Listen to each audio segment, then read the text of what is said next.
I'm Gerry in Boston, Massachusetts. And I'm Erich in Alabama. Welcome to our listeners in the U.S. and around the world. You're listening to It's Another Sunday Podcast.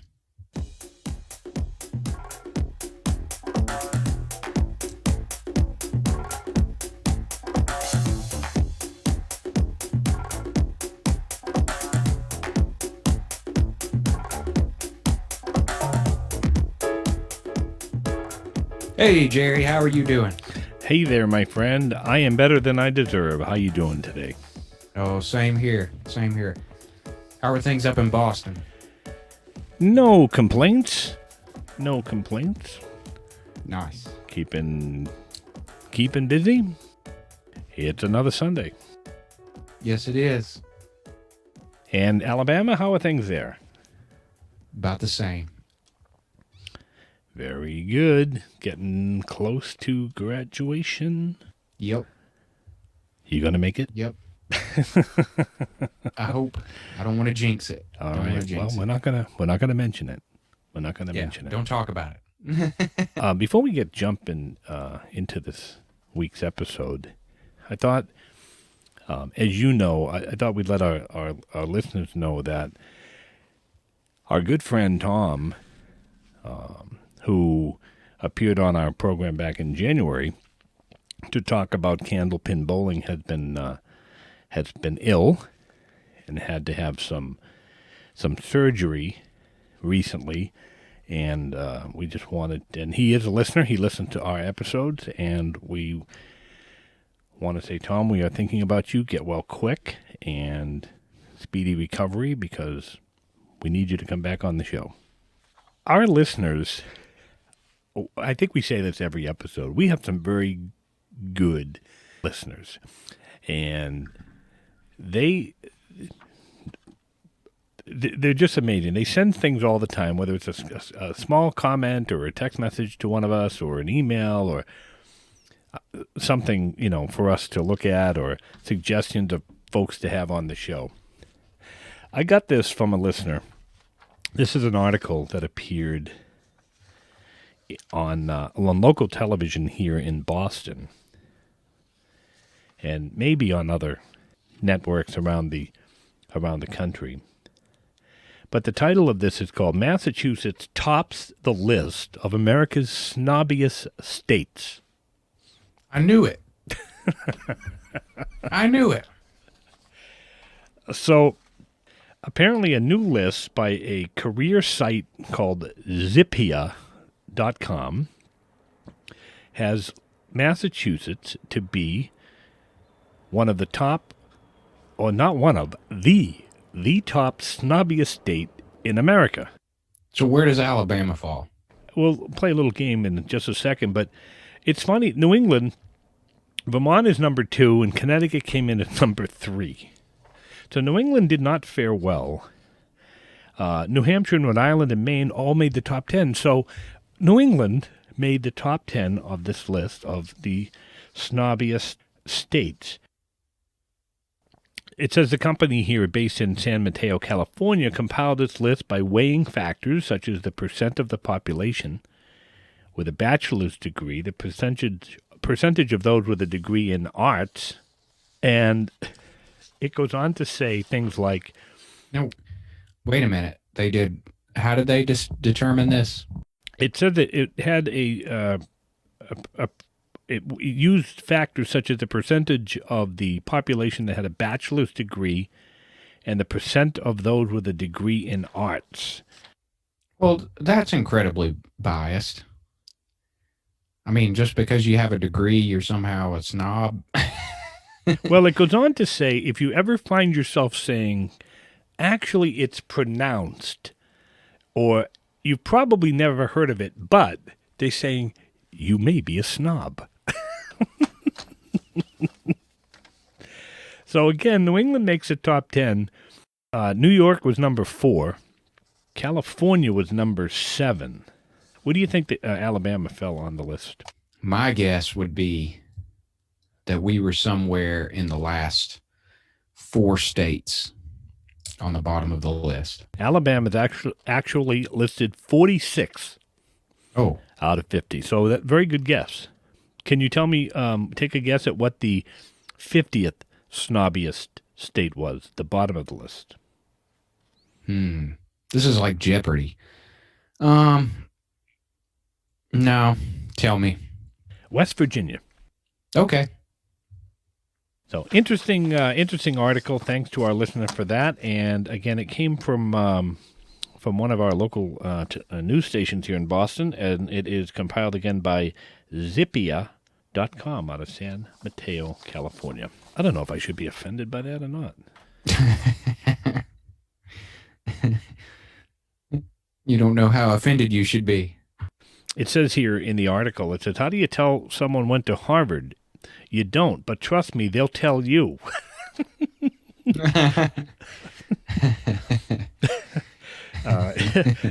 The article says, in addition to being home to a prestigiously smug university, Massachusetts is ridiculously more educated than the rest of the country and has a strong appreciation for wine, W-I-N-E. Sounds like a perfect breeding ground for snobbiness and artisanal cheese stands.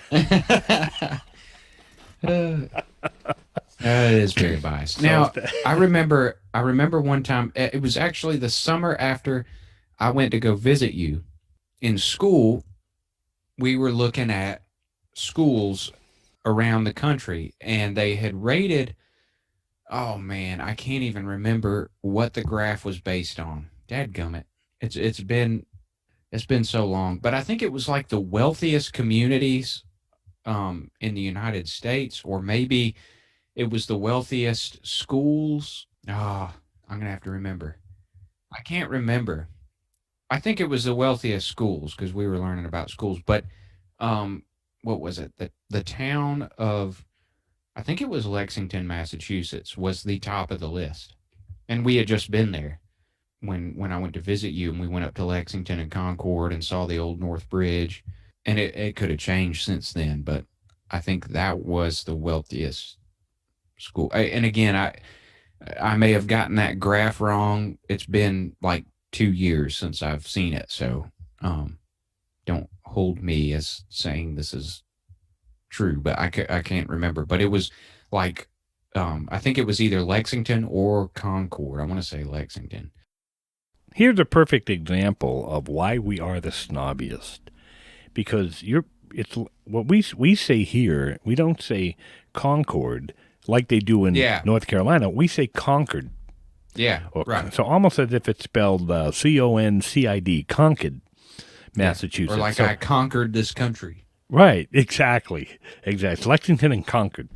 That's how we pronounce it up here. We conquered that thing. So according America. According to that article, if you say, no, it's pronounced like this, you're a snob. So I guess they're right. I just don't know about number one. But I think I've told you this story before about the young man from Alabama that went to Harvard University up here, and was walking through the campus of Harvard University when he had asked, where's the library at? And the Harvard student came back and said, here at Harvard, we don't end our sentences with prepositions. So the young man from Alabama responded, I'm very sorry. Where's the library at, jackass? Okay. True story. Well, I didn't want to tell them it was you, but First of all, no, I'm me at Harvard. Come on. I thought you went there for the buffet. Right. Yes. Yeah. See, you can go to any school and visit, right? They have a wonderful... I'm interested in applying. I'm just going to take the tour once a year. They have a wonderful buffet over there. No, it's a great campus. It's a great school. I pick up a lot of folks when I'm out doing the Uber and the Lyft thing. I do pick up a lot of the college kids from the campuses of Harvard and MIT. And I've been on the campus before. There's a couple of museums over there that are really, really cool. So Jerry, I think on the past couple shows we've kind of mentioned how you're getting back into Uber and Lyft, and so I've got to ask, like I've heard, um, like I think NPR has got some Uber and Lyft stories, and so I was wondering if you have any particular Uber and Lyft stories that you would like to share. I have jotted down notes over the last 4 or 5 years now that I've been doing this, and interesting stories. Always said I was going to write a book, and I still may. I still may. I don't know if there's one out there yet, but I probably should think about that before somebody else does. Now that I've made it public here, that I want Absolutely, to do a yeah, book. you But should do that. yeah, I have a couple of interesting stories, some funny stories. I think probably the strangest, and there's been a lot of strange ones, but I think probably the strangest one to me was the gentleman that proposed to his girlfriend in the back seat of the car. So what'd you do? Well, so we would drive. I had picked up this couple, and I was taking them to a restaurant in Boston. And about halfway through the ride, I heard this blood-curdling scream from the back. Now it's at night, and it was dark out, so it was it wasn't like the middle of the summer or anything where it's light, but it was dark, so I couldn't see in the back. All I heard was this woman screaming. I immediately pulled over, get out of the car, ripped open the back seat door, and I was ready to engage because I had no idea. And when I kind of ripped open the door, and of course the lights on, and they could see my face, and he's like, no, no, no, no, no, it's okay, it's okay, it's okay. And he goes, I just proposed to my girlfriend. And I said, marriage? In my car? And she's like, I'm sorry, I didn't mean to scare you. You were like about to like prevent a murder. It scared the hell out of me because it was literally like a blood curdling scream. And of course, when I'm driving, I have the GPS in my ear, so it's always talking to me. So I really don't pay attention to what other passengers are saying. However, I will say this: that the passengers in Uber and Lyft, I think they forget that there's another person in the car. Yeah, they just kind Because of take it for granted. some of the things I've heard, nothing that I have to testify to, thankfully. But yeah, it's just some of the strange Our conversations. next witness will be Mr. DeViller.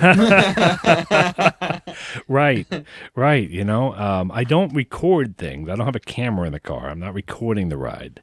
But yeah, you just hear things sometimes. I guess it's kind of like a bartender. People talking because people will tell you things, but usually when there's people in the back, either on the phone or they're talking to each other, they just completely forget that you're there, and they really reveal some really personal things. But in this case, I don't know if he was going to propose at this restaurant I was taking them to. Maybe he got cold feet. He was afraid she'd say no or whatever, and so he just figured that was the place to do it. Or maybe he wanted to tell a story when, if they have kids, it's like, oh, mom and I proposed in the back of a car. She did say yes, by the way, Good. if anybody's wondering. And no, I did not get invited to the wedding, so... Although, those aren't invites, in my opinion, anyway. The wedding, they're not invitations. Those are invoices. This is true. This is true. I have a real sick way of looking at things, don't I? Oh, man. Well, it's true, though. It's true. Now, yeah, it's interesting what you said a minute ago. It's like people have told you crazy things.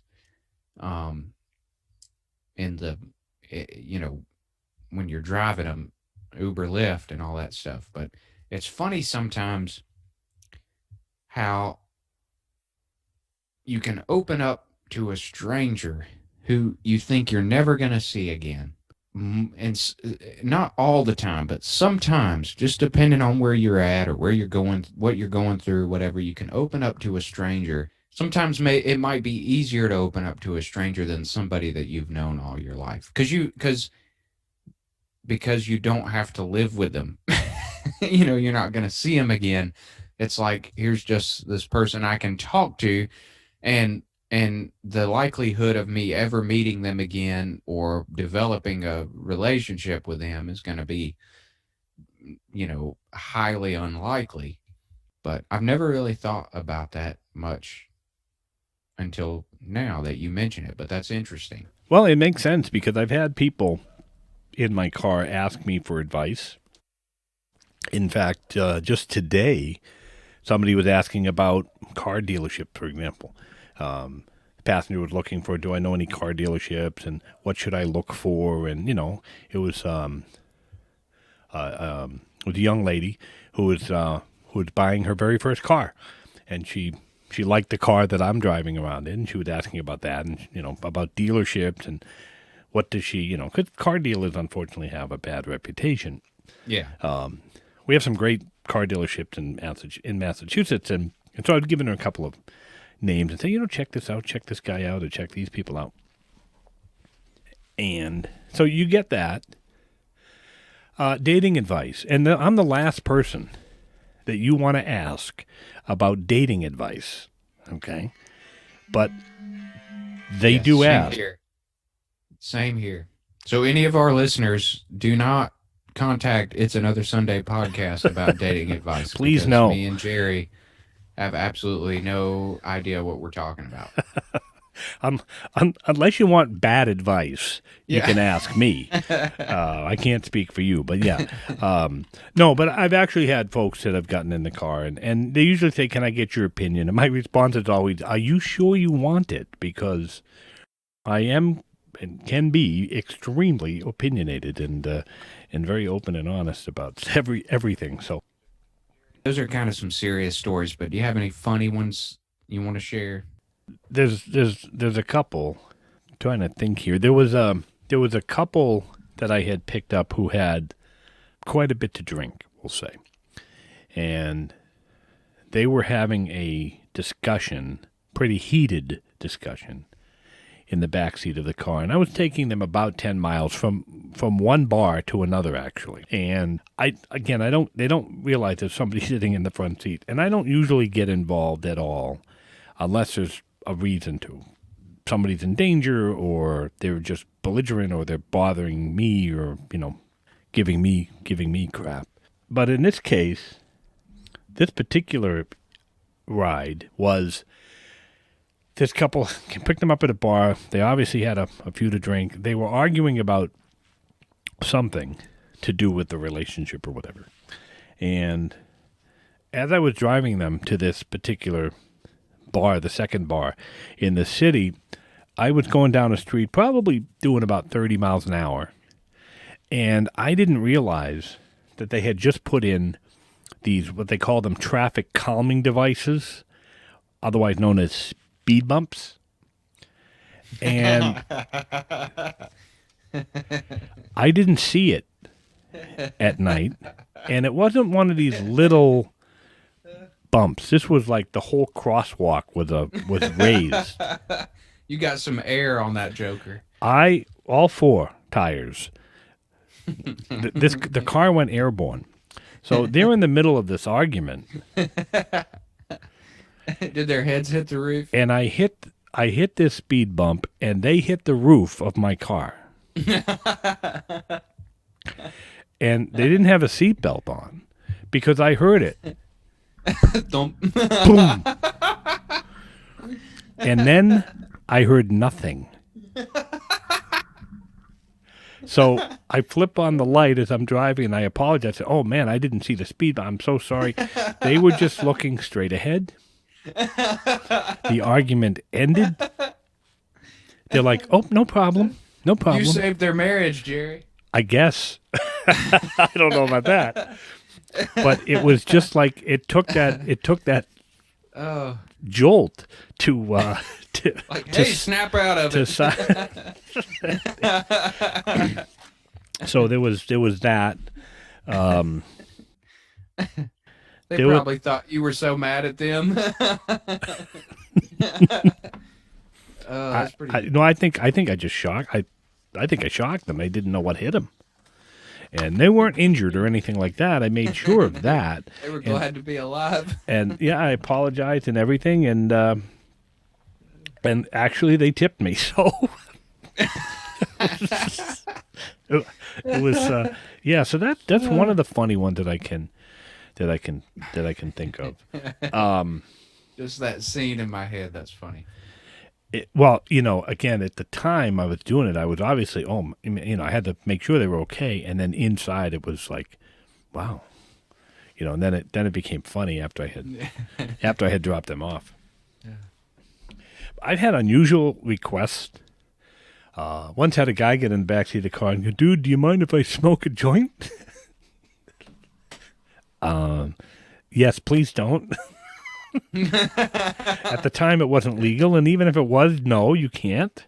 There's other passengers that have to get into this car. Is marijuana legal in Massachusetts? Yes. Yeah, we have dispensaries up here now. Yeah. When did they do that? When did that become a thing? I'm not sure of the year. It's been a couple of years. I think certainly prior to the pandemic, because I have pulled up, and that's actually another funny story. Is I pulled up to this place where I thought was a bank. And I used to notice police were outside of this bank every time I went down this main street in Boston. And I got a call I pulled up, and there's a sign that said pick up, drop off. And I parked there, and I'm waiting a few minutes. And I call the passenger before I leave. There's a time limit if you've ever taken a shared ride. So I called them. And it was this stoned out of their mind guys that were looking for me. Now I'm in front of the building, and I'm in this kind of car. It's this color car. We don't see you. And I said, well, I can come find you, but describe what's around you. And they were describing my car. Including the license plate. And I said, where are you? Now, mind you, there's a bunch of people standing in this queue, and they're all outside of this building waiting to get inside. So everybody's on a phone. I have no idea. So they're behind me, standing on the sidewalk, looking at my car, giving me the make, the model, and the license plate number. I said, dude, that's me. Do you see the flashing lights? Yeah. Get in. Yeah, so there's so many stories like that. I'll just share one more that I thought was very interesting and strange, and actually got a kick out of it. I sent this one to the transportation company, thinking they might think it's funny and use it in one of their articles. I got a call to go to a railway station here in town, with a commuter rail picks up, and I pulled up the pickup drop-off spot, and passengers, nobody there. Now there's nobody around. There's no train, there's no people, there's not even any cars.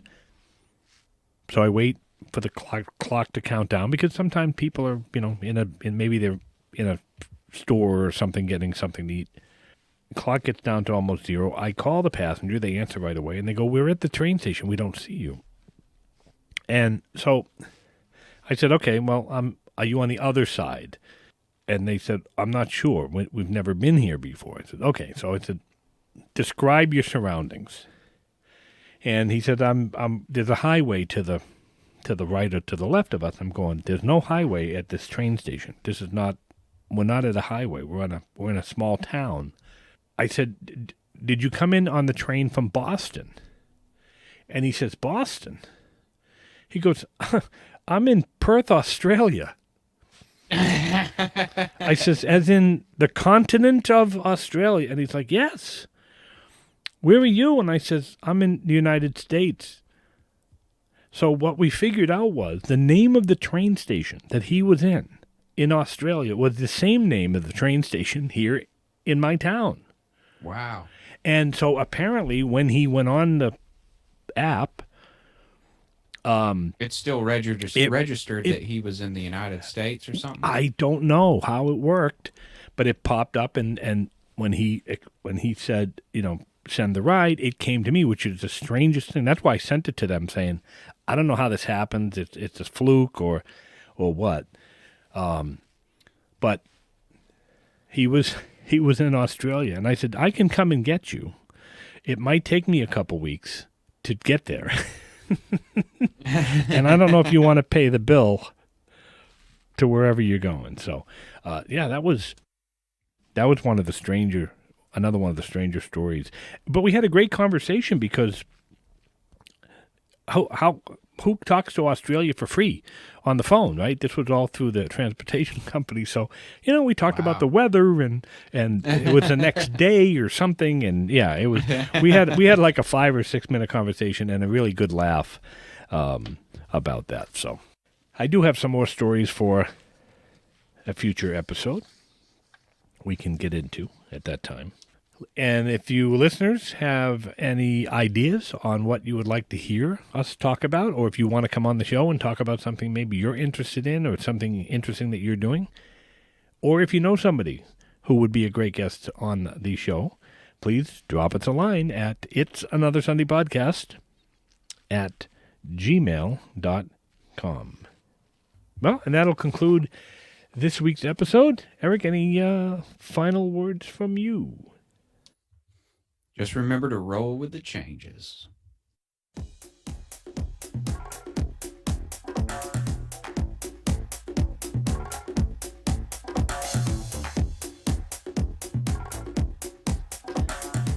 It's Another Sunday Podcast. It's produced by Erich and Gerry. Music composed and performed by Tom Blaze. Check out Tom's YouTube channel at Tom Blaze. Technical advisor for the show is Tom Billadew. That's going to do it for another episode of It's Another Sunday Podcast. Get well, Tom, and Godspeed, Glenn. Thanks for listening.